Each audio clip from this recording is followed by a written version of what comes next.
Hi, friends. So, this is a copy of the police report that was filed on February 7th, 1998, at the Aniana Police Department. Um, Place of occurrence 20th Street, Aniana, stepdaughter. It's been a while since I looked at this, and I don't remember exactly what it said, but I wanted to make a video reading this as part of my Me Too thing for Sexual Assault Awareness Month. Um, okay, so they listed that it occurred between 496 and 198. See, one of the things I need to do, and I know we did this during my court, but I've been slowly, like periodically over the last 10 or so years, compiling like a timeline of how, of when things happened and stuff, because of the memory trauma I had as a result of the event, and just because it was such a chaotic period of my life, like it's sort of fragmented in my mind and I don't remember what came when, etc. And then also after going through court and us losing one count because the day was off by a matter of hours, possibly, like one day or whatever. It's like, okay, let me just get all of this in order and go through all of my journals, all of my documents, all of my photos, and try and like sleuth together like the timeline of events as best I can. So yeah, okay, 803 2nd Street, Aniana. Yeah, that's where we lived. Okay, so is it Daniel Leonard Brown? I thought his name was Leonard Daniel Brown. I'll have to double check all that because I don't even have his like first two names in the right order. But okay, he was 46 at the time I filed this report. Blah blah blah blah blah. I don't know what this address, Morris Avenue. Maybe he was. I don't know where that's at. Maybe he had a place. Okay. Offender has been having sex with victim for the past 2 years. The first time was the day before he and her mother left for a cruise, and it has continued on since. Victim states that this has happened more than once a week. And the detective was Judy Underwood, who I hope is still around so that maybe I can ask her some questions about this. Anyways, okay, so here's the statement they collected from me at the time. And I remember going to the police station. I remember sitting there, but I don't really remember like what I said and stuff like that. Like when I came out about being raped, like I was very much in shock. And then I was also shocked that my family like actually believed me. And it was just a whole process. I'll make another video talking about how I ended up like coming out. But for today, let's read through this statement. The day before my mom and Dan left for the cruise, Dan came in drunk and pulled me out of bed and dragged me to his bedroom. He was trying to talk me into having sex. He kept saying it wasn't no big deal. I kept crying and he got in front of the door to block me and he tried to give me some money. Mom worked second shift and was not home. I laid down on the floor and tried to crawl to the door. He grabbed my foot and pulled me and sat me up on the bed. He kept saying stuff, and I was crying and couldn't move. He took my clothes off me and sort of pinned me down. After he was through, I sort of remember leaving the room. I tried to block it out of my mind. Shortly afterwards, I went to the bathroom and I was bleeding. They went on the cruise, and I guess it was a couple of days or a week after they got back that it happened again. It happened so many times now that it all blends together. Sometimes he would come into my room and force me to have sex, and sometimes he would drag me out to his truck and take me down the road close to where his sister used to live. We went through Horton Mill Bridge, and I know his sister Vicky lived on that road, but he would pull off on other roads and have sex with me.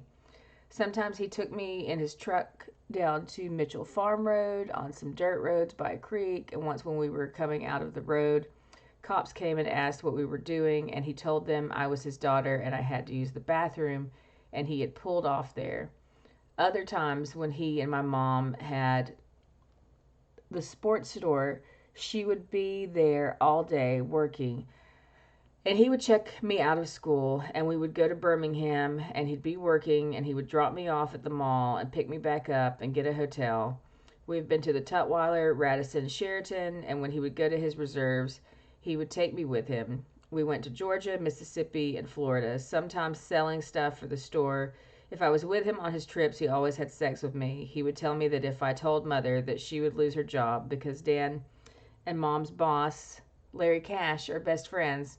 He told me that if I told and Mom lost her job, she would send us back to live with my father, who hits on us.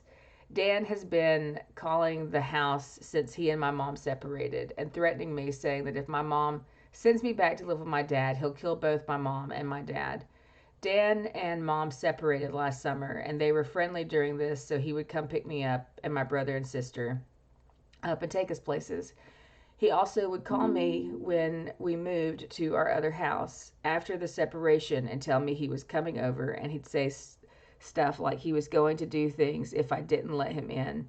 Sometimes the door would be locked, but if you pushed it hard, it would come open, and he'd force the door open.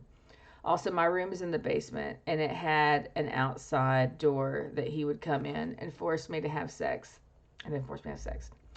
Dan gave me alcohol a lot. The last time he had sex with me was at my house, I think on January 21st, and I was asleep, and he came and pulled my blanket off and put me on the floor and had sex with me. I have been keeping a planner, and I have been writing things down for the past 2 months in a code as to the things he's done.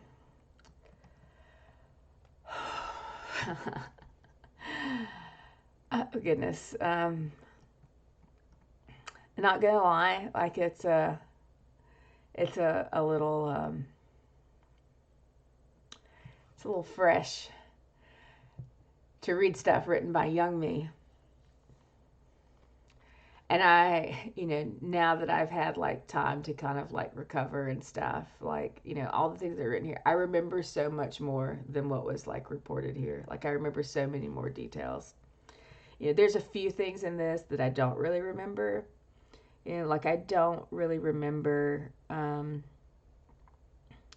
honestly don't remember. I know that he talked to me the first night that he raped me, but I don't remember any conversation at all right now. I just remember what things looked like and where I was at and what I was doing, what he was doing, and what I felt. Um, and then I remember that he threatened me, and he threatened me with a lot of the stuff.